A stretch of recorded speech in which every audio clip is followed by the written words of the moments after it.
কিচ্ছু চাইনি আমি আজীবন ভালোবাসা ছাড়া, আমিও তাদেরই দলে বারবার মরে যায় যারা।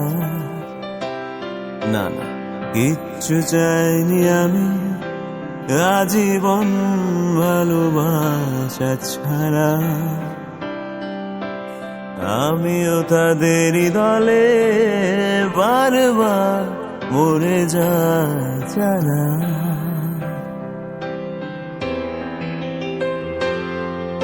আমার ইউটিউব পরিবারের সকল বন্ধুদেরকে জানাই সুপ্রভাত। ঘরের পরিবেশ থাকতে থাকতে না প্রচণ্ড একা লাগে নিজেকে, তাই কিছুদিন বাবার বাড়িতে এসেছি। তাই ভাবলাম তোমাদের সঙ্গে আমার ছোটবেলা থেকে যেখানে গ্রামীণ পরিবেশে বেড়ে ওঠা ওই স্থানটা তোমাদের সঙ্গে শেয়ার করি। আমাদের পুরো গ্রাম্য পরিবেশ, বাড়ির চারদিক পুকুর গাছগাছালি এইসব দিয়ে ভর্তি, মাঠ ঘাট, গরু ছাগল মাঠে চড়ে বেড়ায়, এইসব নিয়েই আমাদের গ্রামের পরিবেশ। রোজদিন সকালবেলা ঘুম থেকে গোমরা মুখ নিয়ে উঠতাম। কেন কি জানি সকালবেলা উঠলে আমার মুখটা ফুলেই থাকতো, কিছুই ভালো লাগতো না। আমি এই সাইডে বসলাম, ওই সাইডে উঠে দেখতাম বাবা বসে আছে। কখনো একা বসে থাকতো না, সাথে প্রিয় রেডিওটাকে নিয়ে নিউজ শুনতো, না হলে গান শুনতো, ওখানে নিয়ে ঠিক বসে থাকতো। বাবা নেই তো কি হয়েছে, এখন যে এডিট করছি না, বাবাকে যেন চোখের সামনে দেখতে পাচ্ছি, বাবা এইভাবে বসে থাকতো। এই বিয়ের কাছ থেকে বরের সঙ্গে বাইরে বাইরে ঘুরছি। সেই শহরে থাকতে থাকতে এমনভাবে শহরের আদব কায়দা জড়িয়ে পড়েছি, গ্রামের পরিবেশে এসে থাকাই হয় না। মুহূর্ত থেকে এই বাড়িতে পা রেখেছি না, সেই যেন আবার 15 বছর আগের মুহূর্তে ফিরে গেছি আমি। এদিকে পিসিমণি মা উঠে যেরকম সকাল সকাল রান্না শুরু করে দিত, আমাদের কি খাবো না খাবো পছন্দের টিফিনগুলো বানানো শুরু করতো, ঠিক তেমনভাবে ওরা কিন্তু কাজে লেগে পড়েছে। সকাল 8টা বাজা মানেই টিফিন তৈরি হয়ে যাবে, সাথে কিন্তু দুপুরের রান্নাটাও উনানে বসে যাবে। মা পিসিমণি খুব একটা গ্যাস ব্যবহার করে না। আগের বিছড়ি খাওয়ারটা ঠিক বিয়ের আগে যেমন মা বাটিতে করে রেডি করে রাখতো, ঘুম থেকে উঠে ব্রাশ করার আগে কিন্তু এটা খেতে হবে। থালকুনি পাতা কাঁচা হলুদ, কি বাজে খেতে, মুখটা পুরো নষ্ট করে দেয়, কিন্তু কিচ্ছু করার নেই, খেতে হবে। অবশ্য শরীরের জন্যও ভালো, স্কিনের জন্যও ভালো। না খেলে মায়ের মুখে বকাবকি খাবো, তাই কোনো কথা না বলে মুখটা ভেঙাতে ভেঙাতে কিন্তু আমি খেয়ে নিলাম। আমার জীবনের এতগুলো বছর অতিক্রম করে ফেললাম, কিন্তু এখনোই মনে হয় না যে আমার জীবনের আমি এতগুলো বছর অতিক্রম করে ফেলেছি, সেই ছোট্ট বয়স, সেই দিনকালগুলো। হ্যাঁ, পার্থক্যটা একটাই এসছে, সেটা হলো আমার ডুগু। তখন আমি একা ছিলাম, তারপর হলাম দুজন থেকে এখন আবার 3 জন হয়েছি। যাকে ডুগু এখনো ঘুম থেকে ওঠেনি, তাই ভাবলাম যে আগে ব্রাশ করার কাজটা শেষ করে নিই। আমার বাড়ির সামনে, আমার বাবার বাড়ির যে গ্রামের পরিবেশ, তার সামনে কিন্তু এরকম একটা ইট বেছানো মেটো রাস্তা চলে গেছে। এটা কিন্তু আমাদেরই রাস্তা, দুদিকে মাঠ, কলা বাগান, আকাশপানি গাছ, এইসব দিয়েই আমাদের বাড়ির চারদিক ঘেরা। আমি খুব একটা তো বড়দের কথা শুনতাম না, কিন্তু তার মাঝেও অনেক কথা মানতাম। তার মাঝে একটা জিনিস হলো, বিকেলবেলা হলে বাবার সঙ্গে এই বাঁধে বসে থাকা। বিকেলবেলা কেন, ছুটির দিনগুলোতেও আমি এখানে বসে থাকতাম। বাড়িতে আমাদের হাতে গোনা 4 জন মানুষই ছিল, বাবা মা পিসিমণি আমি। দিদির তো আমার সেই কোন ছোট্টবেলাতে বিয়ে হয়ে গেছিল। এখানে মাঠে সবজি চাষ হতো, আমাদের এখানে ধানের ক্ষেত হতো। তখন কি হতো, বাবা পিসিমণি যখন লোকদের নিয়ে এখানে শ্রমিকদের নিয়ে কাজ করতো না, তখন ঠিক আমাদের বই নিয়ে এই বাঁধে বসিয়ে রাখতো, এই রাস্তার মাঝে। আমরা বসে থাকতাম, পড়তাম, মা আবার পিসিমণিরা গল্প করে। আমরা নাকি ভীষণ শান্ত ছিলাম, কোনো দুষ্টুমিই করতাম না। যখন এসে আমাদের কোলে তুলে নিয়ে বাড়ি যেত, ঠিক তখনই যেতাম। যখন আমার কাছে থাকে তখন কিন্তু সম্পূর্ণ আলাদা, কিন্তু যখন এই বাড়িতে আসে তখন কিন্তু যেন আবার আগের রূপ ফিরে পাই। সেই ছোটবেলার মতো 5 বার 10 বার করে হাঁক ডাক দিতে থাকবে, কই রে এলি খেলি, তোরা যা পারিস কর বাবা, আর ভালো লাগে না তোদের, বললে কথা শুনিস না, আমি আর তোদের কিছু বলবো না। আমার মা কিন্তু এই বাড়িতে এলে ঠিক এইভাবেই হাঁক ডাক দেয় আমাদের, ঠিক বিয়ের আগে যেমন দিত। এর যত্নে বেড়ে দেওয়া মুড়ি আর সুজি নিয়ে বসে পড়েছি, এখন টিফিন করব। এই সেই ব্রেঞ্চ, সবাই মিলে বসে এখানে আড্ডা দিতাম। কিন্তু বাবা আমার বেঞ্চে বসে কোনো দিনই পোষাতো না। সবাই যদি বেঞ্চে বসে আড্ডা দেয়, আমি কিন্তু এখানেই বসে আড্ডা দিতাম। বাবা কিন্তু রোজ মিলে বেরানোর আগে এই জায়গাটায় ঠিক এইভাবে বসে খাওয়া দাওয়া করে বেরোতো। গুড মর্নিং সবাইকে। আজকে জগন্নাথ দেবের রথযাত্রা, তো সবাইকে শুভেচ্ছা রইল আমার তরফ থেকে। আর আমি এখন সকালে মোটামুটি টুকটাক, এখানে এলে তো বিশেষ কিছু কাজ থাকে না, মায়েরাই সব করে নেয়, কিছু করতে দেয় না। তো যেগুলো টুকটাক কাজ থাকে, নিজের ব্রাশ করা, সকালবেলা থালকুনি পাতা খেলাম, ওই সবই, কাঁচা হলুদ। আর এখন আমি মুড়ি সুজি খেলাম, প্রচুর খিদে পাচ্ছিল। মা বাবা সকাল সকাল উঠে মা আর পিসিমণি দুজন মিলিয়ে খাবারটা তৈরি করে ফেলেছিল আর রান্না করছে এখন। আর যেটা বলবো, আমি না এখন আমাদের এখানকার জগন্নাথ মন্দিরে পুজো দিতে যাবো রাজদীপের জন্য, মানে আমার ছেলের জন্য। তো তার জন্য চান করতে যাব, চান করে এসে ফল টল কাটবো, কেটে তারপর মন্দিরে যাব। ভাবলাম তোমাদের সঙ্গে সকাল থেকে একবারও সামনাসামনি কথা বলা হয়নি, তো তাই একটু কথা বলি।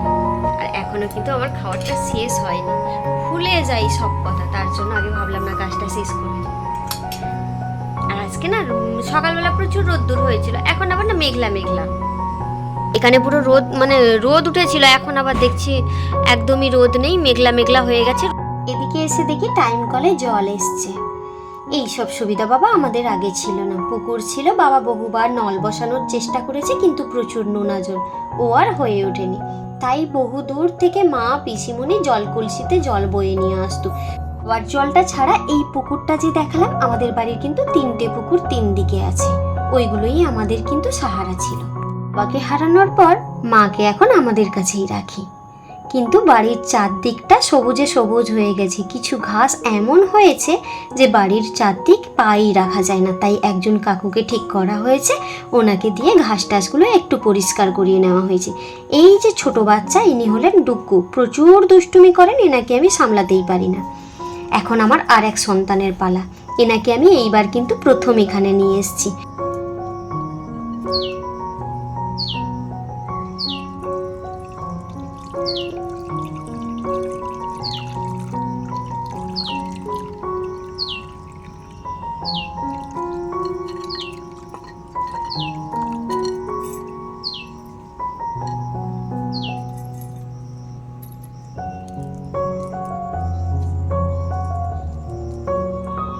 একটু আগে বললাম না আমি 2জন ছিলাম, 2জন থেকে 3জন হয়েছি। 3জন মানে ডুগ্গু এক সন্তান, আর এক সন্তান হলো গোপাল।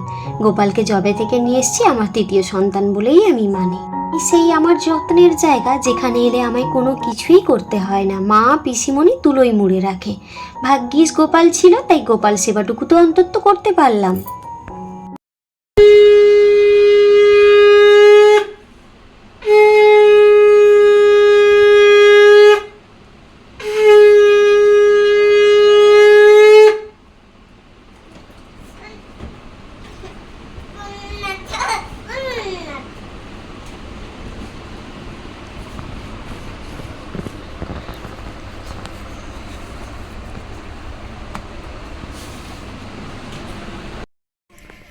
আমি রেডি হয়ে গেছি, দিদি তারপর মামা টামা সবাই এসছে, ওরা ওখানে যাচ্ছে, মা সামনে প্রসাদ টসাদ কেটে গুছিয়ে নিয়েছে।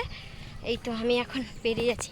আমি না একটা পিওর সিল্ক পরেছি, এটা আমার ভাসুরের গৃহপ্রবেশে একবার পরেছিলাম, আর পরা হয়নি। কিচ্ছু চাইনি আমি আজীবন ভালোবাসা ছাড়া, আমিও তাদেরই দলে বাদ বাদ মরে যায় যারা। না না কিচ্ছু চাইনি আমি আজীবন।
আর এটা হচ্ছে গেটের এন্ট্রি গেট।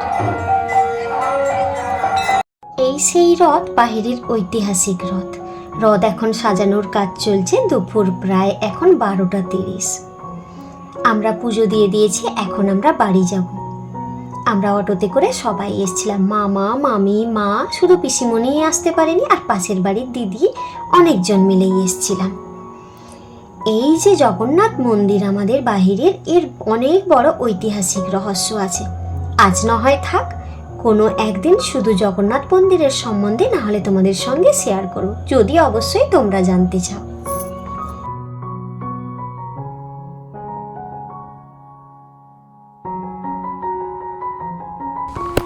পুজো দিতে গেছিলাম, পুজো দেওয়া শেষ, এখানে কীর্তন হচ্ছে তো ওই জন্য কিছু কথা বলা যায়নি।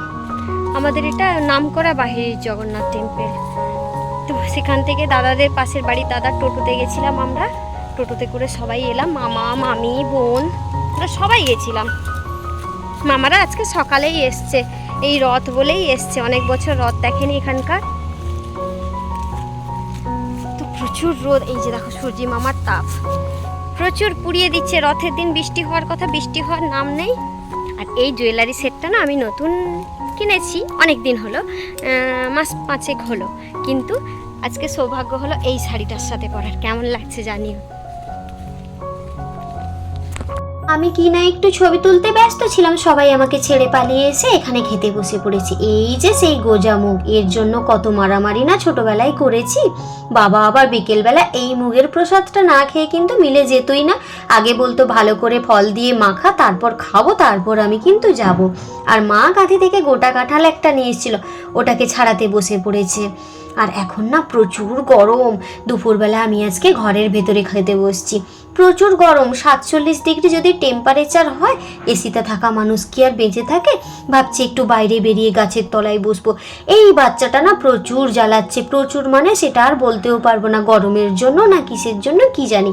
মা পিসিমণি তো রান্না এখানে ঢালাও করেছে, ডাল, উচ্ছে আলু ভাজা, আলু পেঁপে মাখা, ঝিঙে পোস্ত, আরও কি কি যেন দুটো করেছিল, অত শত মনে নেই বাবা। খেতে হয়, খেয়ে নিয়েছি। ডুগ্গু আবার খাট থেকে নামছে না, ও ওখানে বসে থাকবে, ওকে নাকি আমায় খাইয়ে দিতে হবে। আজ আমার আবার সৌভাগ্য হয়েছে, কেন জানো তো? ডুগু আবার এখানে এলে মায়ের কাছে আর পিসি দিদার কাছে খাবে, আমার হাতে কিন্তু খাবে না। আজকে সবাই তো অনেকজন বাড়িতে এসছে, খেতে দেওয়ার জন্য ব্যস্ত, তো ওই জন্য ডুগুকে কিন্তু আর কেউ সময় দিতে পারেনি। তাই ডুগু যখন দেখেছে কারোর কাছে সময় নেই, ও ঠিক আমার কাছে এসে নাটক করতে করতে খেয়ে নিচ্ছে। আর আমার কিছুই ভালো লাগছে না, এখানে এসছি তো ঠিক থাকতে পারবো কিনা জানি না। ভাবছি খেয়ে না একটু গাছের নিচে গিয়ে বসবো। একটু বাড়িতে শুয়েছিলাম, যেই থাকতে পারলাম না, প্রচণ্ড গরম, এসে গাছের নিচে বসলাম। কিন্তু গাছের একটা পাতাও যদি নড়তো তাহলে মনে করতাম আমার সৌভাগ্য হয়েছে বা আমায় আশীর্বাদ করেছে। তা কিন্তু নয়, রাস্তার পাশে বসে রাস্তা দিয়ে লোক ছোট ছোট রথ নিয়ে যাচ্ছে, ওটাই দেখছিলাম। আর বাচ্চা কাচ্চা গুছিয়ে নিয়ে এসে এখানে বসে আড্ডা দিচ্ছিলাম। তবু যেন বাড়ির থেকে না একটু কম গরমই লাগছিল। এদিকে ডুগু পিসি দিদার জন্য ওয়েট করছে, পাশের পাড়ায় পুজো হচ্ছে, তো ও আবার ওর সঙ্গে ঘুরতে যাবে। ও বেলা রথের মেলা যাব না ভাবছি, যা গরম, যা ভিড় হয় না, তাতে পুরো আলু মাখা হয়ে যাব। আর ডুগু আবার বেশি ভিড়ভাড়টা পছন্দ করে না। মন খুলে তোমাদের সঙ্গে একটু কথা বললাম, আমার সমস্ত কথা শেয়ার করলাম। আমার এই বাড়িতে কোথায় কেমন দিন কাটতো, আমার চারদিকের পরিবেশটা, বাপের বাড়ির সবটাই তোমাদের সঙ্গে শেয়ার করলাম। এদিকে পিসি দিদা চলে এসছে, তো তাই ও কিন্তু ছুটে চলে গেল। কেউ আর জুতো পরেনি, যেটা গ্রামের বাড়িতে হয় ওটাই। এত হাইজিন মেনটেন করলেও আর হয় না। মাটির ছোঁয়াও না বাচ্চাদের জীবনে ভালো, শরীরের জন্য অনেক উপকার। এই রাস্তাটাকে আমি ফলো করছি, এখান দিয়ে ছোট ছোট রথ নিয়ে যাচ্ছে। এদিকে বাড়ি এসে দেখি মা কাঁঠাল, গোজামুগ এইসব ফল টল নিয়ে বসে গেছে, কাকু জেঠুর বাড়িতে একটু প্রসাদ দেবে। তো রোজ দিন আমার দিন যেমন কাটে তেমনটাই শেয়ার করি, আজকে একটু অন্যরকম শেয়ার করলাম। আশা করি তোমাদের ভালো লেগে থাকবে। ভালো যদি লেগে থাকে প্লিজ ছেড়ে যেও না, থেকে যেও।